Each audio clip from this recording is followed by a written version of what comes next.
Hi there, welcome back to Restart After Divorce.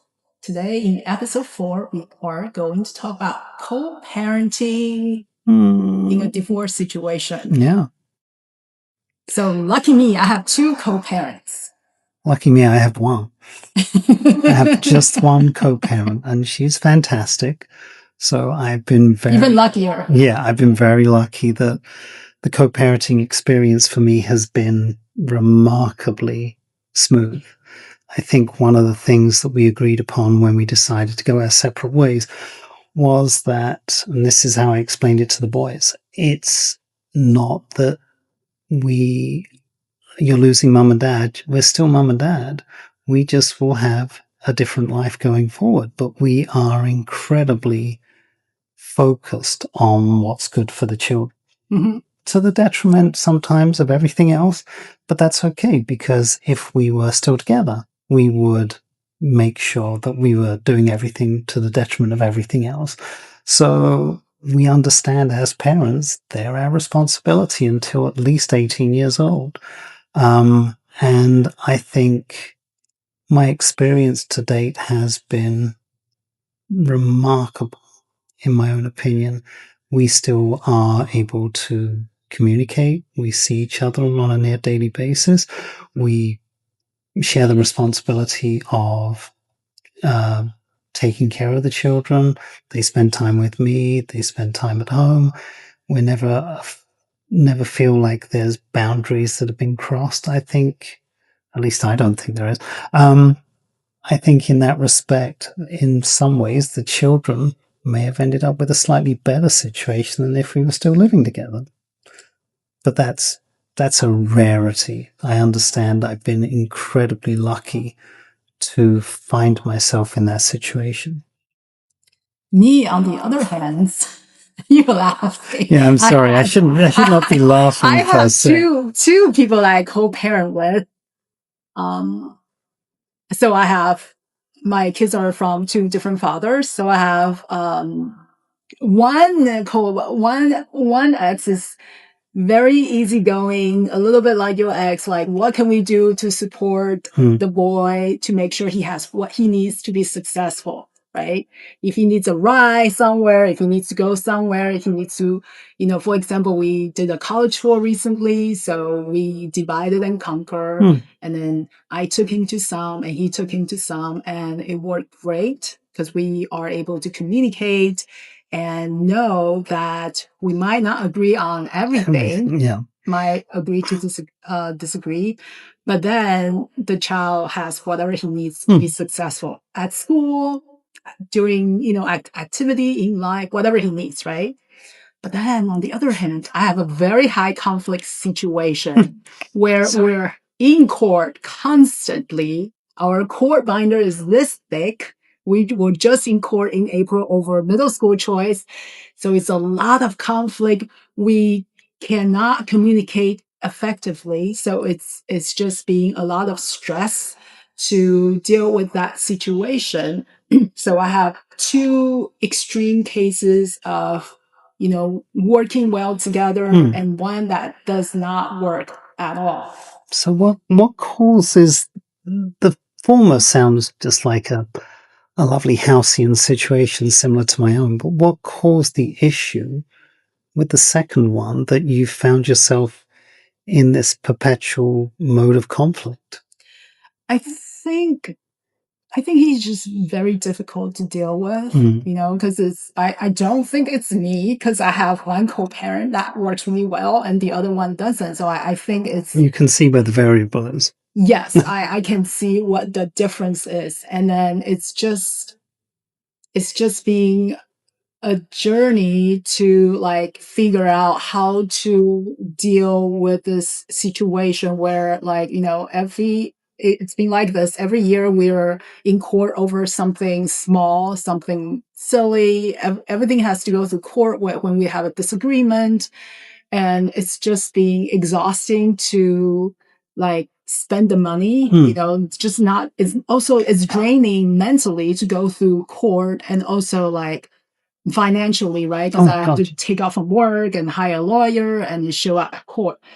But it's just part. It's been like part of my life for the past 11 years. So it's been, and then I was always kind of hopeful that it would get better, and Yeah. it kind of got better until this like middle school decision came up. It's like, oh no, we're back in court again. So it's hasn't been fun. And I feel like that was something that I wasn't prepared for. Yeah. When I first was like, you know what, this relationship is not working. I need to get out. And I was just like, I wasn't prepared for this like fight in the court, Yeah. like constantly and over everything. And that was just, it's just being really hard for me for the first few years, because you're like, you know, I don't even know like how life was going to work out, because we are like in court all the time Yeah. and over something little. And it's just like so not flexible with custodial time and vacation time. And if I make just like one like innocent move doesn't align with, you know, that's not us what court orders, and Yeah. then he'll take me to court, even though I was like, oh, forgot it's there, right? So it's been really challenging, and I feel like but I at the beginning I was like, oh my gosh, like this ex is just like so terrible to deal with. But then later on, I learned that I need to look at things another way by saying like, what is it? What is the lesson I can learn from this? Dealing with this super difficult situation, right? And what I learned is forgiveness. I've learned to forgive him, and then just say, you know, it's just I need to look at what's best for my son. Yeah. You know, being a mom, and cater to his needs rather than focusing on the court battle and be like, you know, I can't do this anymore. So it's like I changed my focus Yeah. to the child instead of this conflict. And I think that was just a really hard thing to do, because you know, when you are in that conflict, you just like, you know, you just want to fight back and be like, you know, get back at you. But then at the end of the day, it's your child that matters. You know, it's like, what can I do to be, you know, the mom that he needs right now? You have to kind of put your ego to one side. Right. And I think that was the hardest part to do, because I have friends that are, you know, in, you know, high conflict situation too. And it is hard to just like say, like, step back and say like, yeah, you know, I understand it's high conflict situation. I can't change the other person, but what can I do to make my life easier? And that's when I was like, okay, it's time for me to look at myself, to look at my life, and then make adjustment, and then, you know, prioritize my life differently than what I was doing before. And that was life changing and really changed my life. Like, having this very difficult ex, and just be like, you know, I need to rethink and just manage this better so I have a better life, not just for me and with the kids. So we have quality time together when we are together, because I don't have him all the time. I see him every day. And that worked out pretty well, I think. So a part of me is like, oh, such a challenging ex. But the other part of me is like, you know what? I made such a difference in my life, and I'm such a better person because of this experience, this unpleasant experience. Yeah.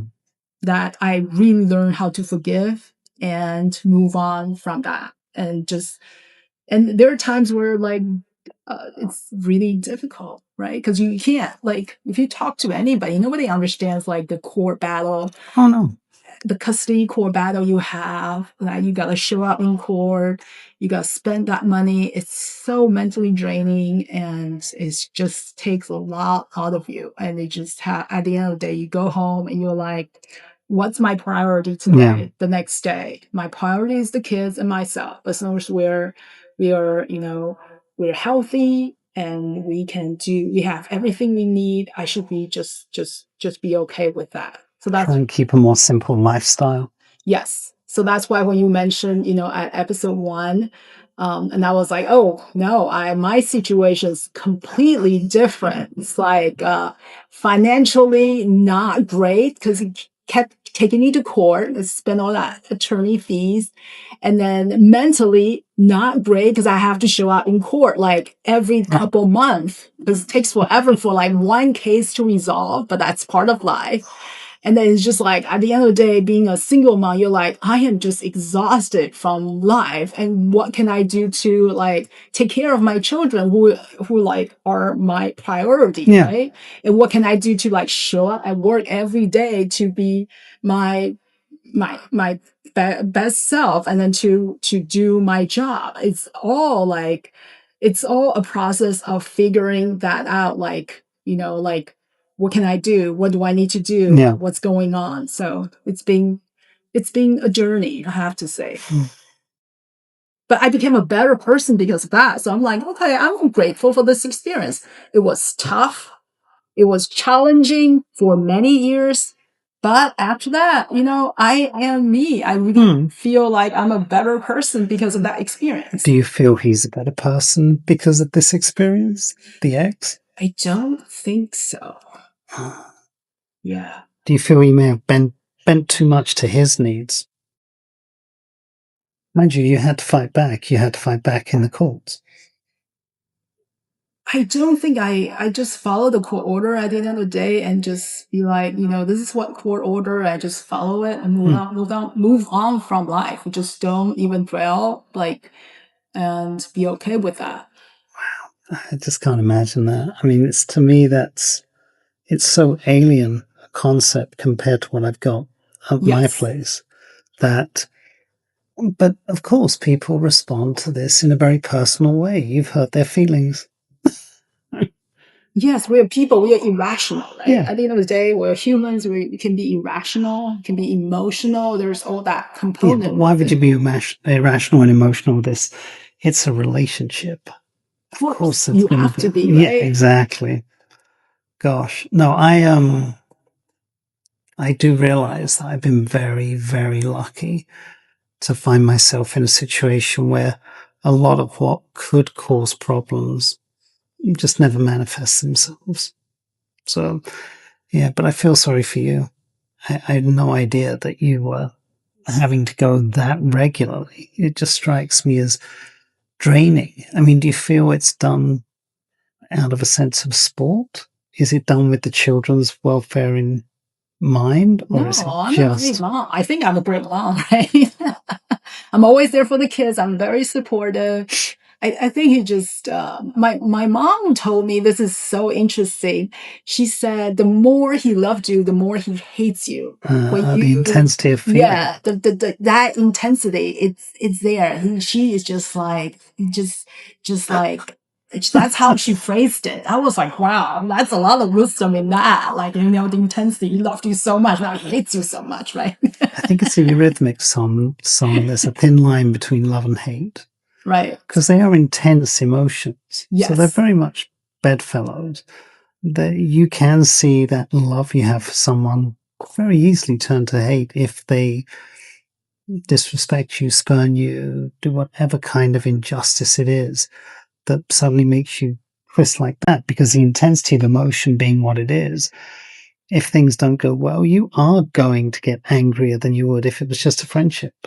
You have less at stake. Right, of course. And so it's so it's been a quite interesting journey being, having two co-parents and then just very extreme, like just the opposite, the relationship is just like can be more different. So that's what I've been dealing with, with my life. And I don't go around and, share the drama in my life. I'm just like, oh, it's just too much for anybody to know or understand.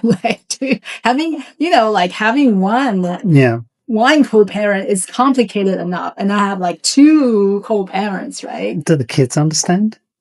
I think my older son, he's just, he's very mature. So I think he's always understood, the younger one, I think he's 11. So I think he's starting to understand, but, as kids, right? They see the difference you interact with the other parents. Oh, yeah. So they know, like, they are really smart. So I don't, they might not say anything, but I think they know what's going on. And it's, and I'm doing my best. And I think I've done well, managing that stress level and just focusing on my life and being a mom. Yeah. So